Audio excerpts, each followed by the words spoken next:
Terima kasih Bu Isna sudah hadir pada sesi coaching observasi hari ini.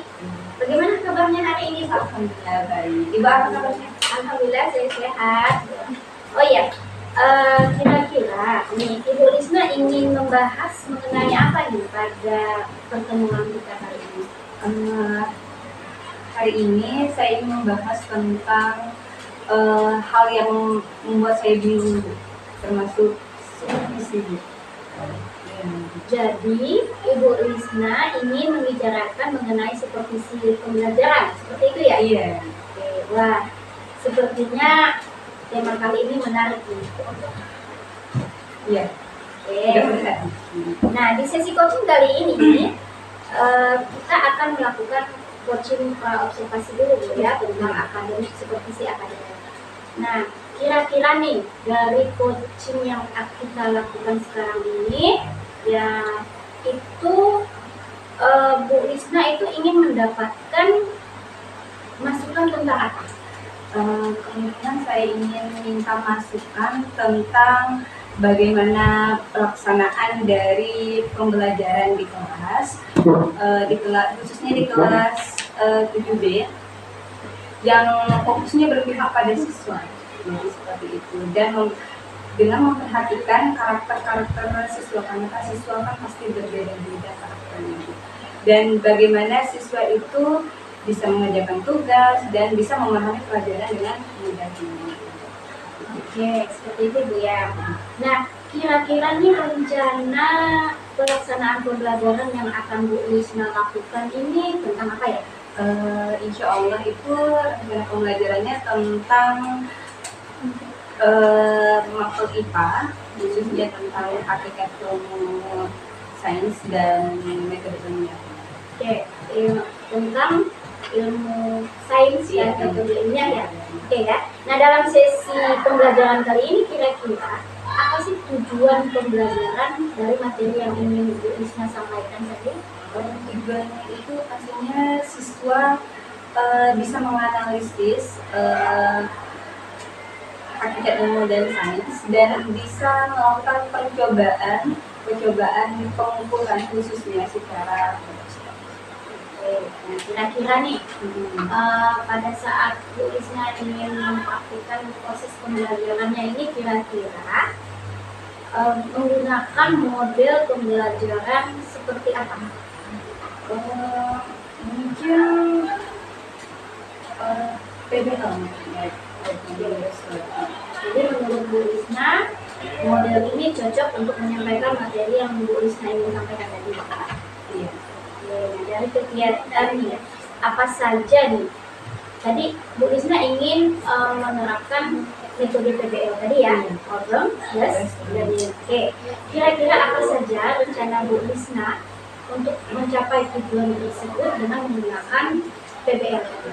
Mungkin nanti akan dikasih masalah untuk pemikiran masalahnya, dan mahasiswa akan melakukan diskusi. Jadi Bu Isna menggunakan metode PBL awalnya ini akan memberikan siswa Bu Isna ini suatu masalah dan mereka memecahkan masalahnya melalui metode diskusi. Nanti Bu Isna mungkin akan menerapkan gaya belajar sesuai dengan minat mereka. Nah, dari kegiatan yang tadi sudah Bu Isna sampaikan, ada nggak sih kemungkinan ya, misalnya hambatan atau tantangan yang Ibu temukan, baik itu dari Ibu, dari kita sendiri ya, dari murid maupun orang tua? Yang pertama itu pastinya dalam kelas motivasi belajar siswa yang kurang, sehingga ini akan berpengaruh pada nilainya, prestasinya, tingkat prestasi. Oke, jadi itu yang menjadi tantangan Bu Isna. Iya. Nah, dari hambatan tadi, tantangan tadi, nah kira-kira bagaimana Bu Isna mengatasinya? Untuk motivasi belajar sih Bu, yang mungkin yang pertama kalinya itu harus suasana belajar yang menyenangkan ya Bu ya.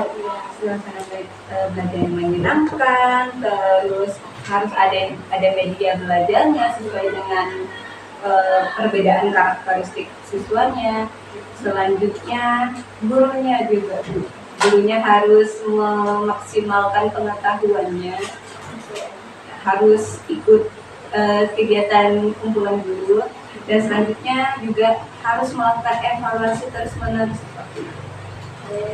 Jadi tadi yang seperti dapat saya simpulkan tadi, cara atau solusi Bu Lisna untuk mengatasi hambatan dan tantangan sebagaimana berbagai cara sudah dilakukan ya Bu Lisna ya. Nah, dari kegiatan yang ingin Bu Lisna jalani ini tadi itu menciptakan pembelajaran yang berpihak pada murid, ya kan? Nah, kira-kira nih kegiatan apa yang menjadi prioritas utama yang dilakukan pada saat ingin melaksanakan proses belajar? Prioritas utama itu untuk meningkatkan motivasi belajar siswa. Yang pertama, meningkatkan motivasi belajar siswa.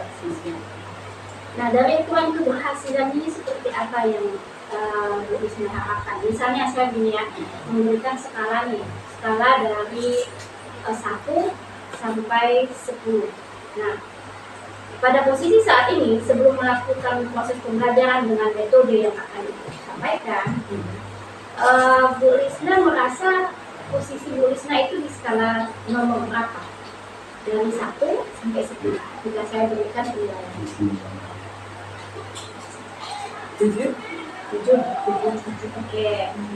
Jadi Bu Lisna meletakkan posisi Bu Lisna itu di skala 7 sekarang ya, karena proses pembelajaran belum dimulai. Nah, oke, butuh waktu berapa lama lah ya kira-kira ini ya untuk melihat bahwa proses pembelajaran yang Bu Lisna lakukan nanti itu berhasil? Kira-kira berapa kali pertemuan atau berapa lama yang menurut Bu Lisna itu Bu Lisna bisa mencapai target tujuan pembelajaran yang diinginkan? Untuk mencapai target tadi kemungkinan 2 sampai 3 kali pertemuan. Untuk melihat hasilnya mungkin lebih dari itu. Jadi Bu Lisna menyatakan akan melakukan proses pembelajarannya selama 2 atau 3 kali pertemuan ya. Nah, bagaimana nih jika Bu Lisna mengatasi seandainya di tengah-tengah perjalanan proses pembelajaran itu Bu Lisna mengalami hambatan-hambatan tidak sesuai dengan tujuan atau keinginan yang sudah direncanakan dari awal? Mungkin saya karena sudah kita laksanakan mungkin harus evaluasi ya Bu ya. Harus evaluasi dulu dari gurunya, dari proses pembelajaran seperti apa, dan mungkin evaluasi kepada muridnya bagian mana yang tidak paham, jadi seperti itu. Apa masalahnya? Mungkin harus digali lebih lanjutnya. Oke. Nah, yang ingin saya sampaikan lagi di sini ini kira-kira bagaimana komitmen Bu Lisna ya dalam melaksanakan kegiatan untuk menciptakan pembelajaran yang berpihak pada siswa tersebut. Untuk yang berpihak pada siswa harus membuat rencana pembelajaran ya, karena itu adalah karena kalau tidak ada mungkin kacau balau ya. Selanjutnya melaksanakan rencana pembelajaran yang sudah kita buat, dan selanjutnya yang ketiga harus evaluasi terus-menerus dari setiap. Jadi kesimpulannya tadi Ibu berkomitmen pertama kali sebelum melakukan proses pembelajaran itu Ibu harus membuat rencana pembelajaran dulu ya. Oke, setelah itu melaksanakannya Ibu mengevaluasi apakah proses pembelajarannya itu berhasil atau tidak ya. Metode yang Ibu terapkan ya. Iya. Oke, nah kira-kira ini siapa sih yang bisa Ibu libatkan untuk membantu proses pembelajaran yang akan Ibu laksanakan? Yang pertama itu pastinya kepala sekolah ya, kepala sekolah sebagai sistem dari pihak gurunya. Selanjutnya dari sekolahnya mungkin sarana prasarananya disediakan. Selanjutnya siswa dan rekan guru pastinya.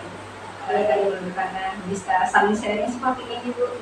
Jadi yang melibatkan kepala sekolah, sarana dan prasarana yang memadai, rekan guru ya, Rekan guru dan otomatis siswa. Nah, supaya bisa memantau nih, di sini saya ingin bertanya lagi kepada Isna, siapa yang akan Ibu libatkan untuk memantau apakah proses pembelajaran Ibu yang sudah dilakukan di tahap evaluasi nanti, memantau apakah tadi proses pembelajaran Ibu itu berhasil atau tidak, yang memantau. Siapa yang Ibu percayakan untuk bisa memantau? Yang memantau yang pastinya itu kepala sekolah ya. Dan selanjutnya rekan guru. Jadi maksud Ibu yang bisa memantau keberhasilan apakah Ibu itu sukses melaksanakan proses pembelajaran sesuai dengan metode, model, keinginan Ibu, tujuannya itu kepala sekolah. Dengan rekan guru. Nanti ketika Ibu, ini artinya kesimpulannya ketika Ibu melakukan proses pembelajaran, Kepsik dan rekan guru itu ikut juga hadir di dalam proses pembelajaran tersebut untuk memantau. Nah baik Bu, karena waktu kita tidak banyak ya Bu ya, kebetulan saya juga ada tugas mengajar ya. Nah bagaimana nih perasaan Ibu Isna nih sekarang? Alhamdulillah Bu, ini udah tercerahkan lah Bu, udah ada pandangan. Seharusnya sebelumnya saya bingung visi ini harus melakukan apa, dimulai dari apa. Jadi saya sudah tercerahkan lah Bu, jalannya seperti apa untuk mengimplementasikan rencana ini. Nah semoga Ibu dapat melaksanakan kegiatan pembelajarannya Ibu ya sesuai dengan rencana yang sudah Ibu lakukan. Terus metode. Assalamualaikum. Waalaikumsalam.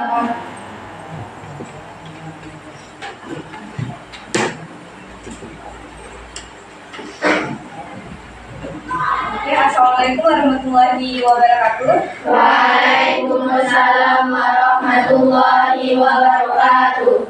Apa kabar anak-anak? Baik. Sehat. Sebelum kita memulai pelajaran, silakan ketua kelas memimpin doa. Siap membaca doa. Bismillahirrahmanirrahim. Raditu billahi rabban wa bil. Oke, baiklah, hari ini siapa yang tidak hadir? Masuk semua. Alhamdulillah ya. Hari ini kita akan memulai pelajaran. Silakan buka buku IPA-nya.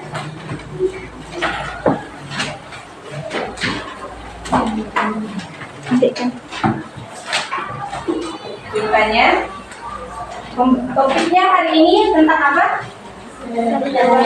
Tentang sel. Oke, silakan buka bukunya di halaman 15 sampai 20 ya. Gimana? Anak-anak semangat hari ini? Semangat. Artinya tidak semangat. Semangat?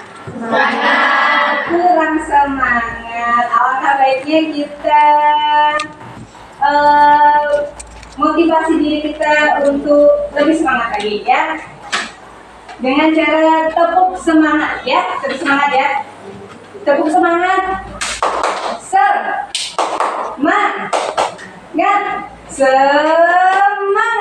Sepertinya ya. Ya, sama-sama.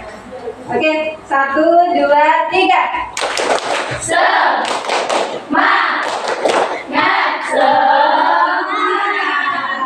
Oke, udah mulai semangat semuanya? Sebelum hari ini masih ada yang ingat pelajaran sebelumnya? Masih, Zahwa? Masih. Oke, tentang apa? Sel. Oke, silakan angkat tangan yang mau menjawab pertanyaan Ibu ya. Masih ingat apa itu sel? Sel, angkat tangan. Angkat tangan yang tinggi. Ya, Humaira. Iya, sel adalah unit terkecil dari makhluk hidup. Oke, udah berarti. Pertanyaan kedua. Siapa sih penemu dari sel? Angkat tangan. Oke, Vira. Robert Hooke. Oke, tepuk tangan untuk Humaira ya. Oke, selanjutnya. Gimana cara kita melihat sel? Menggunakan alat apa? Mikroskop. Iya, mikroskop. Oke, tepuk tangan untuk ya. Oke, karena sudah selesai ya, udah finish materi yang sebelumnya. Jadi kita akan melanjutkan materi yang hari ini, yaitu tentang sel hewan dan sel tumbuhan. Nah, dari tujuan dari pembelajaran hari ini, tujuannya adalah Oke, jadi hari ini kita akan mempelajari tentang sel hewan dan sel tumbuhan, yaitu berkaitan dengan struktur dan organel selnya, ya. Oke, sudah siap? Oke, silakan perhatikan slide yang ibu kasihkan. Oke, amati gambar di bawah ini. Udah dilihat gambarnya?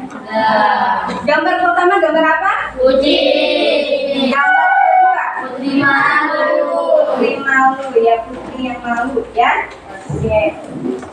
Selanjutnya, apa perbedaan dari gambar yang ibu tampilkan? Kucing hewan,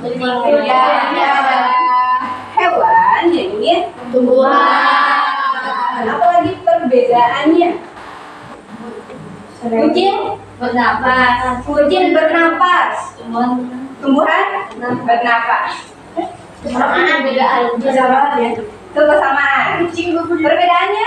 Kucing bisa melihat. Kucing bisa melompat atau bergerak. Sedangkan kalau tumbuhan di sini, tumbuhan putri Hidup di batang. tidak bisa bergerak atau tidak? Iya, bisa ketika dengan syarat disentuh. Kalau tidak disentuh, tidak bergerak. Nah, mengapa hewan ini atau kucing ini bisa bergerak dibandingkan dengan tumbuhan? Kenapa alasannya? Ayo, angkat tangan. Kanan. Humaira? Selnya berbeda. Apa yang membedakan sel hewan dan sel tumbuhan? Ayo, apa yang membedakannya? Oke. Ayo. Berkaitan dengan organel sel. Sel hewan punya tidak dinding sel? Dinding sel? Tidak. Sedangkan sel tumbuhan punya. Oke, dinding sel kita analogikan sebagai dinding. Dinding sebagai apa itu? Dinding. Pelindung. Pelindung dari tumbuhan itu sendiri ya. Kalau sel hewan itu tidak mempunyai dinding sel, sehingga dia bisa bergerak aktif. Sedangkan sel tumbuhan itu mempunyai dinding sel, sehingga pergerakannya itu kaku. Ya. Oke, baiklah, tujuan pembelajaran hari ini yaitu kalian bisa memahami sel hewan dan sel tumbuhan, dan yang kedua, kalian bisa menganalisis apa saja perbedaan dari sel hewan dan sel tumbuhan. Oke? Dari Sebelum kita masuk, kita tonton video pembelajaran berikutnya ya.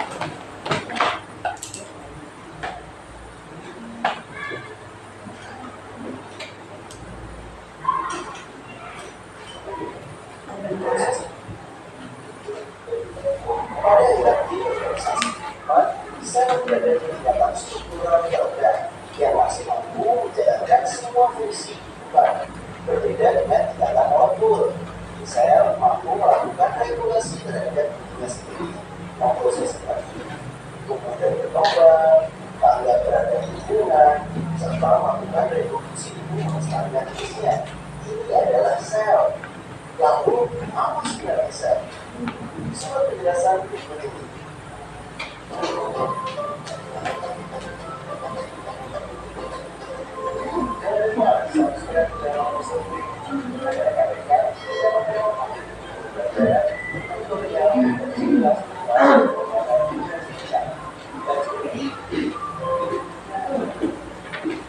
Setiap organisme tersusun atas satu dari dua jenis sel yang secara struktural berbeda.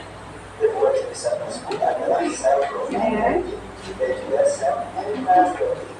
Pada sistem komputer, kita tahu bahwa ada monera yang disebut bakteri atau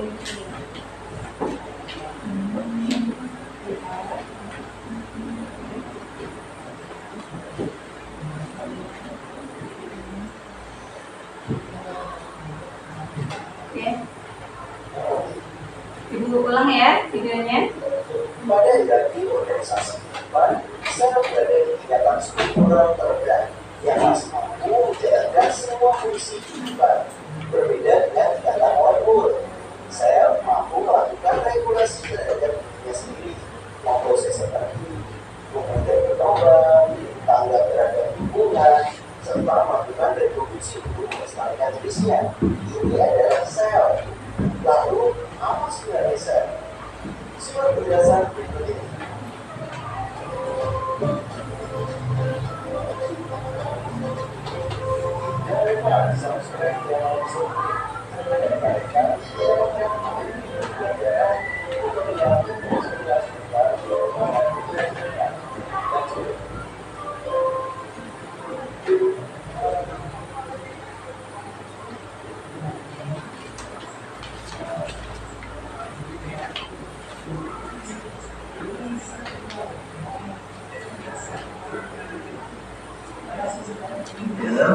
Kita tahu bahwa ada monera yang isinya adalah bakteri ataupun ganggang biru yang memiliki sel prokaryotik.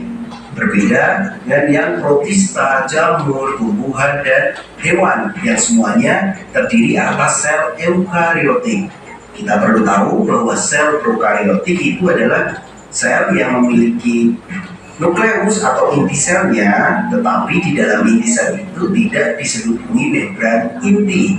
Berbeda dengan sel eukaryotik. Sel eukaryotik ini memiliki inti sel, dan di inti sel itu dibungkus oleh membran inti.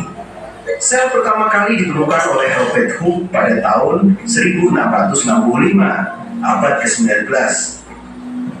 Sel dibedakan menjadi 3 bagian utama, melekat sepanjang retikulum endoplasma, dan ada pula yang bebas atau sifatnya kadang disebut juga dengan soliter. Nah, tadi kan menempel nih di retikulum endoplasma. Apa tuh retikulum endoplasma? Retikulum endoplasma itu merupakan organel yang terdiri atas membran-membran yang tersusun paralel. Terdapat 2 jenis retikulum endoplasma, sering juga disebut dengan RE. Jadi ada RE kasar ataupun RE halus, retikulum endoplasma kasar dan juga retikulum endoplasma halus. Fungsi retikulum endoplasma selain sebagai tempat meletaknya ribosom tadi juga untuk melakukan sekresi protein dan juga sekresi lemak. Itu adalah fungsi dari RE. Selanjutnya adalah mitokondria. Mitokondria mengandung enzim yang dapat melepaskan energi dalam bentuk makanan pada proses respirasi sel. Ingat, respirasi sel. Sehingga mitokondria sering disebut juga dengan powerhouse atau pabrik energinya. Setiap mitokondria mempunyai 2 lapis membran, yaitu membran dalam dan membran luar. Membran dalam pada mitokondria berbentuk lipatan yang disebut krista. Fungsi utamanya mitokondria itu sebagai tadi apa? Respirasi sel. Mitokondria respirasi sel. Selanjutnya ada badan Golgi. Jadi badan Golgi disebut juga dengan aparatus Golgi. Kadang muncul teks namanya aparatus Golgi. Berbentuk tumpukan kantong tipis. Organel ini berfungsi untuk sekresi sel karena bekerjanya itu seperti ginjal. Badan Golgi seperti ginjal. Selanjutnya ada vakuola. Vakuola adalah rongga sel yang berisi cairan. Bagian sel ini sering ditemukan dalam sel tumbuhan daripada sel hewan, jadi lebih banyak di sel tumbuhan. Vakuola dibedakan juga menjadi dua, ada vakuola makanan dan juga vakuola berdenyut. Kalau vakuola makanan itu fungsinya untuk pencernaan, ya. Kalau vakuola berdenyut itu berfungsi untuk alat pengeluaran. Itu bagian-bagian utama. Kalau bagian utama tiga tadi ada membran, inti sel dan sitoplasma. Ada dindingnya. Selanjutnya ada apa lagi yang membedakan? Vakuola. Nah, jadi hari ini tugas kalian adalah membedakan organel-organel sel dari sel hewan dan sel tumbuhan. Jadi kita akan bentuk kelompok, ya. Bentuk kelompok diskusi yaitu terdiri dari 3 kelompok. Siapa hobinya menggambar? Angkat tangan. Menggambar. Silakan. 1, 2, 3, 4 jadi satu kelompok. Hobinya menulis. Angkat tangan. Wah, banyak sekali ya. Hobinya bernyanyi atau membuat musik atau membuat lirik lagu. Ya, 1, 2, 3, 4. Oke, silakan bentuk kelompok menggambar, menulis dan membuat lirik lagu. Ya, silakan. Kakak dulu aja dulu. Ya, Kan meja. 4.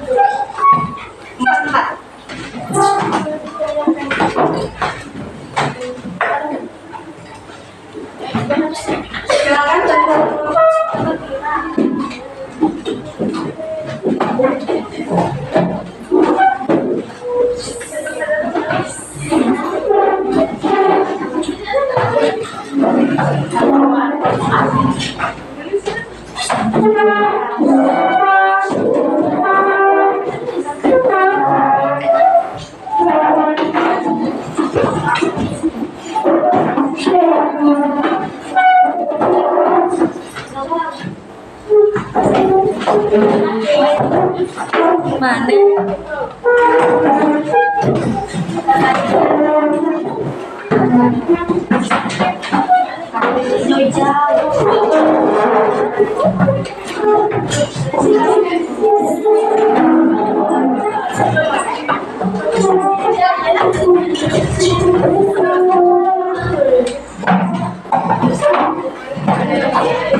kendalanya apa?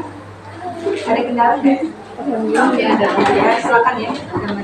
Sesuai dengan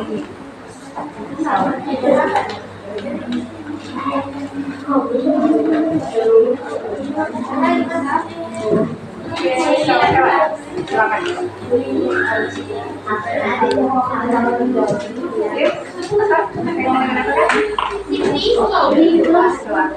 Ada kendala?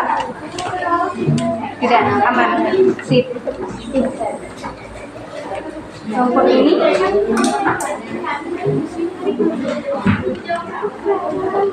silakan diskusi. Sel tumbuhan kan? Ada kendala tidak? Dari diskusinya? Tidak ada? Yakin tidak ada? Yakin? Bertanya, sel tumbuhan ada organel sel apa saja?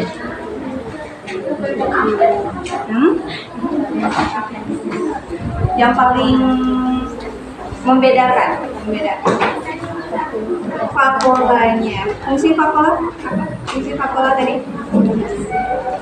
sebagai Sebagai apalah ya, sebagai apa? Sebagai ya menyimpan.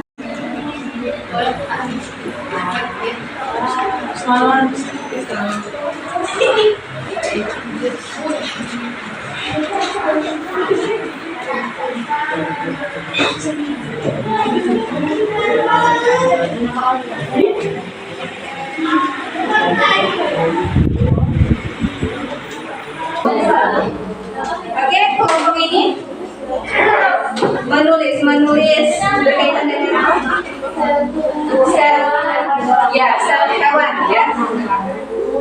Kalau kelompok ini menulis ya, kelompok menulis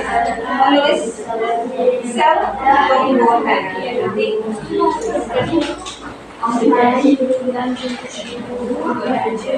Ya, kira-kira kelompok ini apa?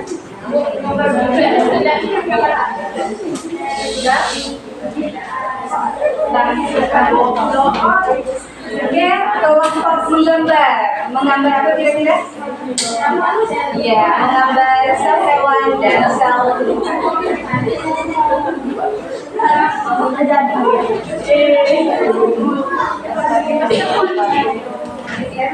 Oke, silakan diskusikan sesama teman kalian ya.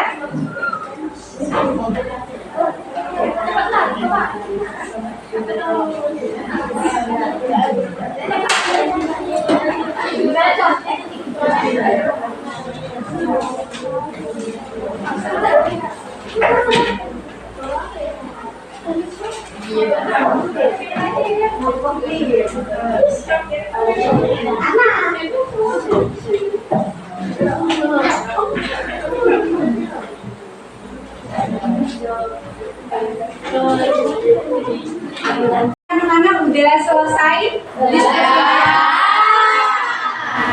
Oke, silakan rapikan diskusinya ya. Nanti Ibu akan panggil yang akan presentasi ke depan ya. Yang akan presentasi ke depan. Silakan duduk di tempat diskusinya.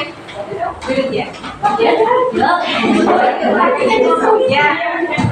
Oke, jadi kelompok pertama yang akan Ibu panggil adalah kelompok menulis ya, kelompok menulis sel hewan dan sel tumbuhan.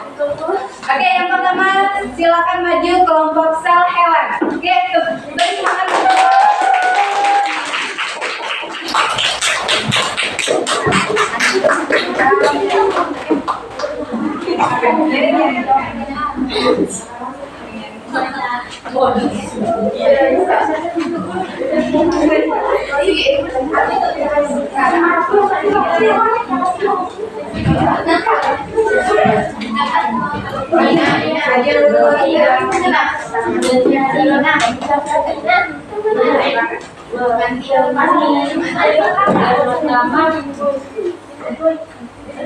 Assalamualaikum warahmatullahi wabarakatuh. Waalaikumsalam warahmatullahi wabarakatuh. Kami dari kelompok 3 ini mempresentasikan tentang sel hewan. Kelompok kami terdiri dari 4 orang. Saya Raisa sebagai hiburan. Saya Aisyah sebagai MC. Saya Alfira sebagai anggota. Dan saya Fiela sebagai anggota.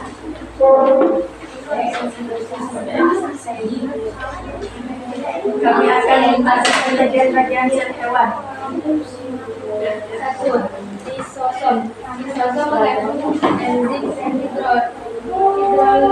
hidrolitik yang berfungsi untuk pencernaan intrasel.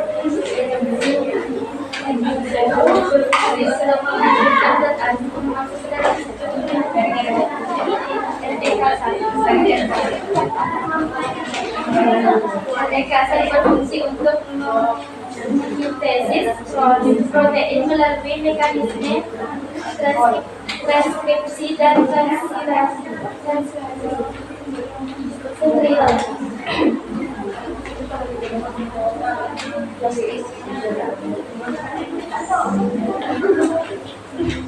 Sentriol. Sentriol berjumlah dua yang berperan penting dalam proses sitokinesis atau pembelahan sel. Selama proses pembelahan sel, sentriol akan menghasilkan benang-benang sel. Membran sel atau plasma. Membran sel sebagai berikut.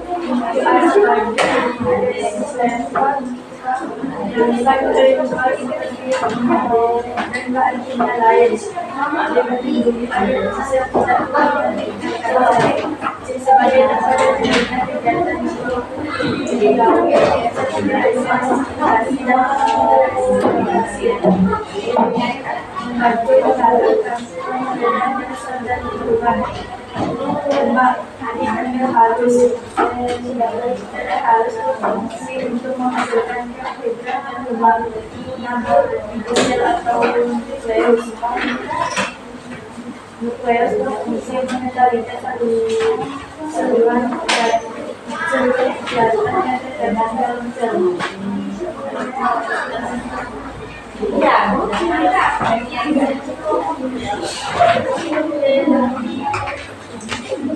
Nukleus berisi materi yang DNA dan DNA. Nukleus dimiliki oleh penggara ganda.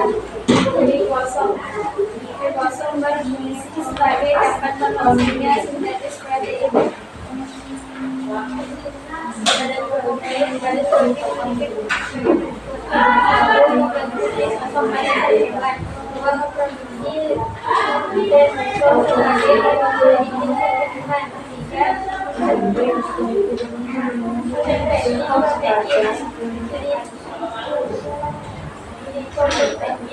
Karbohidrat dan lemak. Mitokondria sebagai tempat terjadinya reaksi sel untuk menghasilkan energi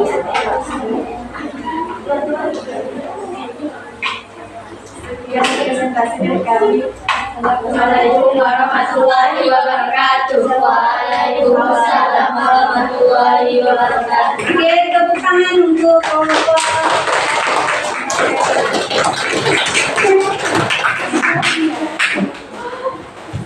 Gimana tanggapannya anak-anak untuk sel hewan? Gimana presentasinya? Bagus ya. Suaranya? Kita selanjutnya kelompok sel tumbuhan. Silakan maju. Sel tumbuhan. Silakan maju ya. Yang angkat suaranya.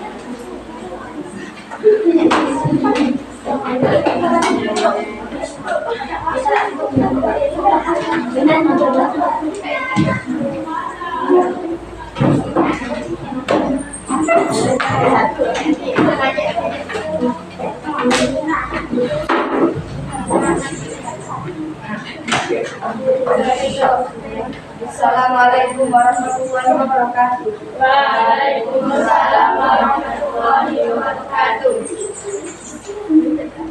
Kami dari kelompok penulis akan membahas materi tentang sel tumbuhan. Sebelum itu, perkenalkan saya Dr. Mudeni, saya sebagai MC.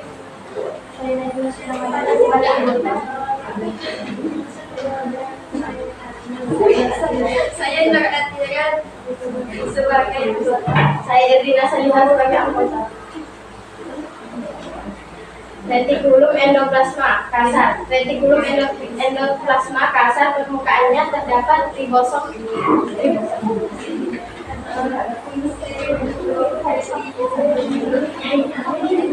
Berperan dalam sintesis dan transport sebagai transisi kimia. Retikulum endoplasma halus. Endoplasma halus permukaannya tidak terdapat ribosom. Retikulum endoplasma berperan dalam sintesis dan transport sebagai materi substansi kimia.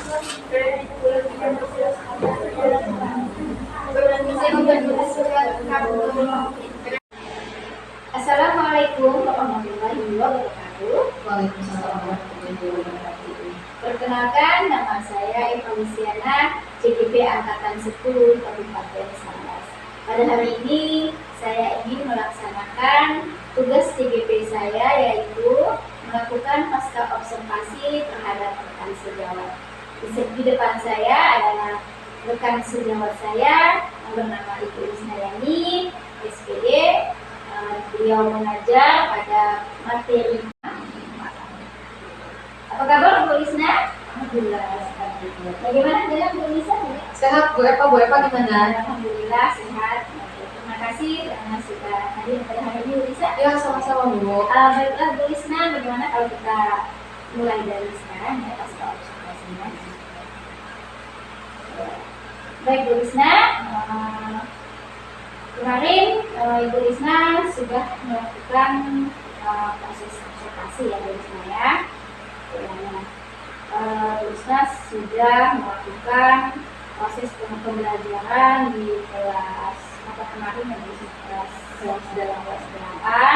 dengan materi yang disampaikan, materi pengenalan sel, yaitu lebih fokusnya server dari sel. Nah ini Bu Isna ya. Terus pada saat observasi itu proses pembelajaran Bu Isna, apa yang menjadi indikator pencapaian pengembangan yang Ibu Isna lakukan pada saat proses pembelajaran.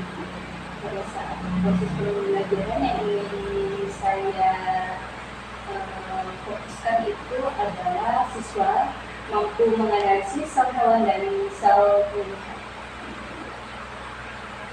Maka Bu Isna hanya melakukan menganalisis atau ada aspek pengembangan yang lain yang ingin Ibu Isna kembangkan dalam proses pembelajaran sel-sel itu. Aspek yang ingin saya kembangkan itu ini memfokuskan pembelajaran yang berdiferensiasi. Nah, kemarin itu saya menyaksikan atau melihat dengan sendiri bagaimana Bu Isna melakukan proses pembelajaran di dalam kelas dengan cara penyampaian aspek pengembangan yang ingin Ibu sampaikan kepada peserta didik. Saya punya catatan kecil dari Bu Isna ya. Jadi Bu Isna di bagian Ibu Isna merasa apakah Ibu Isna sudah melakukan apa yang sudah Ibu rencanakan di mobil ajar Bu Isna, seperti aspek-aspek yang ingin Bu Isna kembangkan kepada peserta didik.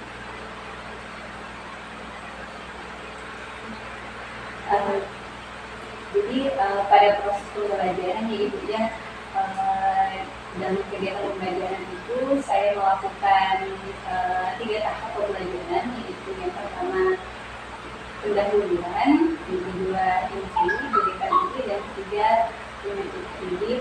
Ketika saya pada proses pembelajaran di pendahuluan, saya dengan beserta siswa ya membuka pembelajaran dengan doa.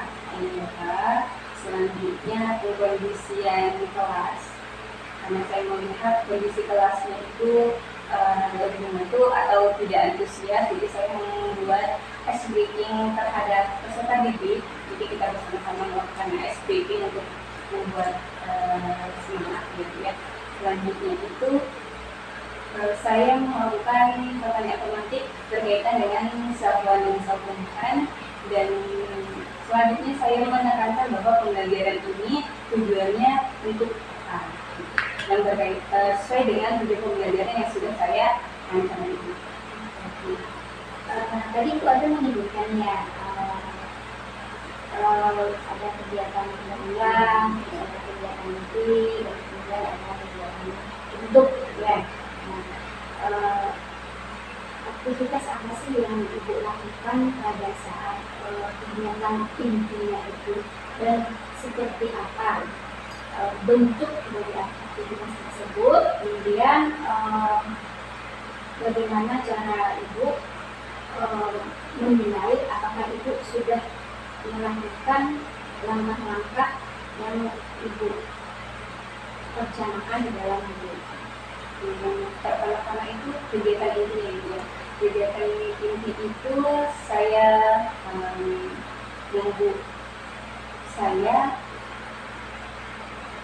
memberikan video pembelajaran terhadap peserta didik dan menanyakan mereka apakah ada yang ditanyakan terhadap video pembelajaran. Nah, selanjutnya itu saya melakukan pengelompokan yang berpusat pada pembelajaran berdiferensiasi, di mana proses pembelajaran diferensiasi itu saya mengelompokkan menjadi 3 kelompok, yaitu yang pertama visual, yang kedua audio, dan kinestetik. Yang jadi seperti itu. Selanjutnya saya melakukan memantau pekerjaan siswa apakah sesuai dengan minat bakatnya, mereka, yaitu yang bagian kelompok visual atau mereka menggambar sarana tumbuhan sesuai dengan yang diamati berdasarkan video atau berdasarkan buku yang sudah mereka lihat. Yang kedua itu yang audio, mereka menceritakan kembali sesuai dengan apa yang mereka ketahui. Yang ketiga, agar anak-anak bisa mengingat lebih detail tentang pembelajaran sehari-hari, mereka membuat lirik lagi. Dan pada proses presentasi mereka menempelkan produk hasil dari diferensiasi itu. Dan selanjutnya yang pertanyaan itu ya tentang fokus saya sebelum mereka melakukan proses pembelajaran itu, mereka belum mengetahui perbedaan saluran dan sel tumbuhan. Dan setelah melakukan proses pembelajaran diferensiasi itu, mereka bisa membuat kesimpulan bahwa perbedaan saluran dan sel tumbuhan berdasarkan asesmen akhir seperti itu. Nah, tadi nih saya tertarik nih Bu Isna. Tadi Bu Isna ada menyatakan nih, Bu Isna melakukan di kegiatan ini itu benar-benar berdiferensiasi. Bagaimana nih cara Ibu atau aktivitas apa yang Ibu lakukan untuk melakukan proses pembelajaran diferensiasi pada peserta didik? Cara Ibu bagaimana? Cara yang pertama kali ya, jadi pertama kali saya lakukan adalah menanyakan kepada peserta didik bagian siapa yang ingin yang minatnya menggambar, gitu kan, menggambar. Selanjutnya siapa yang ingin bercerita tentang saluran tumbuhan. Selanjutnya yang ketiga itu siapa yang suka membuat lirik lagu atau bernyanyi, seperti itu. Jadi pembagiannya mereka membagi kelompok berdasarkan minat yang dari peserta didik. Ini Bu sambil lagi Bu ya. Apakah tadi Ibu sudah bilang itu melakukan aktivitas pembelajaran berdiferensiasi itu dengan menanyakan kepada mereka terlebih dahulu minat mereka masing-masing, ya. Nah, di sini Bu yang ingin saya katakan itu apakah Ibu punya cara lain atau bagaimana cara Ibu itu untuk membuat pembelajaran berdiferensiasi itu lebih nampak atau muncul dengan memberikan tugas yang sama atau yang bagaimana? Kalau saya melihat itu diferensiasi itu yang berbeda sesuai dengan minat dari peserta didik. Kalau yang visual seperti mereka menggambar dari saluran tumbuhan itu. Yang kedua yang kinestetik, mereka menampilkan produk dari hasil pengerjaannya. Yang audio mereka menceritakan gambar. Bapak Ibu, tadi saya sudah mendengar penjelasan Ibu bagaimana Ibu memetakan siswa Ibu untuk pembelajaran berorganisasi dan bagaimana Ibu membuat rumah kerja siswa itu ya, rumah kerja siswa bagian-bagian yang akan diberikan kepada peserta didik. Nah, selanjutnya Ibu ya, apa yang ingin Ibu kembangkan setelah Ibu melaksanakan seperti kemarin ya, semua langkah sudah Ibu lakukan, aktivitas pembelajaran yang Ibu rencanakan sudah Ibu lakukan. Jadi apa hambatan Ibu ketika ingin melaksanakan proses pembelajaran yang sudah Ibu rencanakan tadi ya, yaitu metodenya, modelnya ya, tadi visualisasinya. Apa ya Ibu rasakan hambatan, halangan, dan bagaimana cara Ibu untuk menyelesaikan atau solusi dari hambatan yang Ibu hadapi? Hambatan yang pertama itu peserta didik, peserta didik yang minat dari membaca menu, jadi saya memberikan bacaan kembali berkaitan dengan materi yang disampaikan, dan berkaitan dengan diferensiasi mungkin ada 3 aspek yang belum kita fokuskan ya. Untuk yang visual, kekurangannya hambatannya itu berkaitan dengan gambar atau audio yang tidak sesuai dengan mereka, jadi perlu dikembangkan lagi Ibu, perlu dicari kembali yang sesuai dengan pemahaman siswa biar mereka bisa memahami lebih dalam. Selanjutnya yang kinestetik itu yang ingin saya kembangkan adalah lebih membuat mereka antusias kembali, bagaimana cara membuat anak-anak yang kinestetik ini lebih kembali dalam proses pembelajaran. Nah, apa sih yang ingin Ibu kembangkan untuk kedepannya pembelajaran selanjutnya, proses pembelajaran selanjutnya yang ingin saya dalami? Pastinya Ibu pembelajaran diferensiasi. Kenapa? Karena pembelajaran diferensiasi ini karena keunggulannya membuat siswa bisa memilih sesuai dengan minat bakat mereka.